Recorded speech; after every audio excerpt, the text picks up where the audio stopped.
Today I'm back with a very special solo build. This solo build is dealing a lot of damage in a single attack, so you can one-shot mobs that you want to grind. So you're not particularly interested in soloing bosses or bounties or champions and that kind of stuff. You're more interested in one-shotting normal mobs and elites and veterans and that kind of stuff to maybe farm open world mobs to get specific loot from them, maybe farm experience in specific maps to get the masteries done fast, or maybe just for getting karmic retribution stacks and that kind of stuff. This build is not only extremely strong and probably the best build in doing that, but it also is very fun.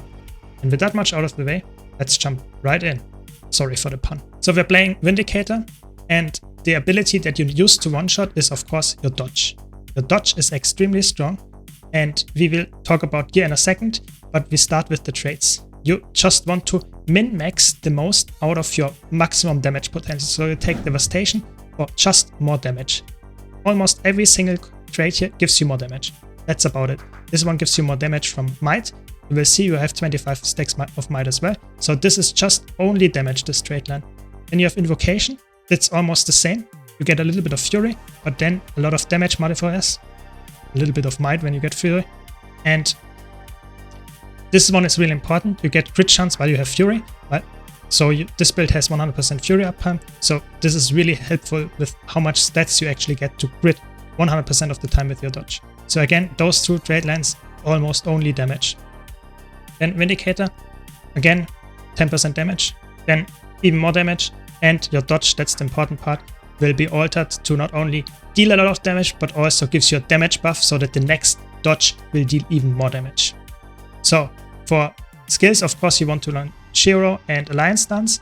Why do you want that? You can activate your Impossible Odds to deal even more damage, or you can use the Phased Reversal to travel faster between the mobs that you one-shot, so that you use as much time killing mobs and not running around between them. So that's really important here. Then of course in your Alliance Stance you also get stun breaks and some quickness if you need it. But I would say this is also used for long-range attacks or maybe even some leaps and stuff. But you can also use the blue Alliance Stance, where you can put yourself into combat. This is really important. We will get to that why in a second, but this is extremely important that you can use your lead skill here to put yourself into combat. Before we get to that though, let's talk about the gear. So for gear, you can run almost every variant from Berserker, Marauder, Dragon stats, whatever you like. But I would say the best way that you can do it is going for full Berserker gear with Dragon Hunter rune and using one Dragon back piece. This is exactly the meta build for Vindicator in PvE instance content, so you can use that easily there as well. You want to use a Greatsword with Sword. Your Greatsword uses again Berserker stats as well as the swords, but on your Greatsword you want to have Sigil of Force for more damage and Superior Sigil of Stamina. This time, Stamina gives you endurance whenever you kill a foe. So that means if you kill a foe with the dodge, you get instantly the stamina back and can kill the next foe with the dodge again. If you actually farm only one specific enemy, you can change the Sigil of Force. For example, if you only farm Grawl, you can switch it to Grawl Slaying and you will get 10% damage against them instead. That can be helpful if you know you will only kill a specific type of mob. I'm just going for Force because that's the most reliable one. On your sword, you will use Superior Sigil of Bloodlust. Therefore, you get, with each charge that you get with your maximum of 25, 250 power in total. So you will deal even more damage. And then again, of course, use Stamina Sigil on this.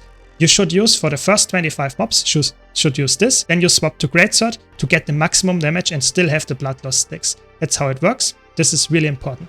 For your Relic, again, you want to maximize the amount of speed that you have by traveling from one mob to the next that you want to kill. The damage, you can't really increase that much. You can of course go for Iscarin, for Thief, Relic or that kind of stuff, but typically it's better to reduce the amount of time you need to travel from one mob to the next. So that's why I would go for Relic of Speed or maybe Relic of the Wayfinder. You can also, if you feel like you really want to experiment a bit, you can also go for no Fury uptime and go for the Relic of Daredevil because it gives you some stacking buff that will guarantee the next attack to be crit after your dodge. But I think this is not worth it. So now let's talk about the bread and butter. Why does this build work so much? You can use the so-called Jade Bot protocols, which you can get in, for example, EOD maps or Arborstorm and that kind of stuff, but you can also get in the Wizard's Tower nowadays. And in the Thousand Seas Pavilion Pass, it's also there. If you interact with those, if you have better recharges, you will get up to 1.5 hours, I think it's the maximum that you can stack this. And this will give you an offensive and a defensive buff. Be sure to get both of them. And that means whenever you get into combat with a 30 seconds ICD, you will get every single boon in the game, which is really, really good. So that gives you a lot of offensive boons, and that will lead you to not caring about getting any boons. You will just have to get into combat and get those boons. So that's why this elite skill in the blue alliance stance helps you so much, because you get into combat, it will proc the boons and you can get your maximum damage output instantly. Always the rotation here is really simple. Just get into combat and then dodge on the enemy. This will one-shot, go to the next enemy, and repeat this process. Of course, if you want to move fast, use your hero skills that I already mentioned, or the dodge is the most important thing because it deals a lot of damage, but of course all your other weapon skills also deal a lot of damage. Just the dodge is very helpful because you one-shot enemies with them. For utility consumables and food, there are actually also very many ways to improve the amount of damage you can do. Of course, you can go for peppercorn crusted sweet steak, just more power and ferocity. The minus 10% incoming damage are not that important. That's why I would rather go for cilantro lime sweet steak, because you want to one-shot your enemies. That gives you a little bit more damage, 66% chance to deal more damage on crit. That helps a little bit. But those are just the most optimal ways if you want to deal damage. If you want to min-max the damage from the first enemy on, so after killing the first one, you can get a buff. And this buff actually will increase, for example, with this food, it's really cheap, gives you Fury on kill, so that you 100% have Fury, so that you guarantee that you get crit hit, even if you have the Jadebot protocols on cooldown. This is really good for that.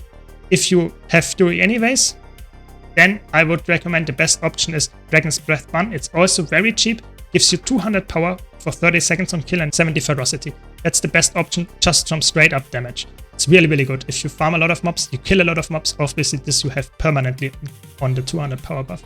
For utility consumables, of course, Superior Sharpening Stones or the potent version is the best option here for damage straight up. But if you are even more grindy and want to even min-max even more, the absolute best option would be Writs of Masterful Strength, because you will probably not receive any damage. So therefore 200 power when you are above 90% gives even more damage. This is very expensive. I would typically not run that if you want to farm gold.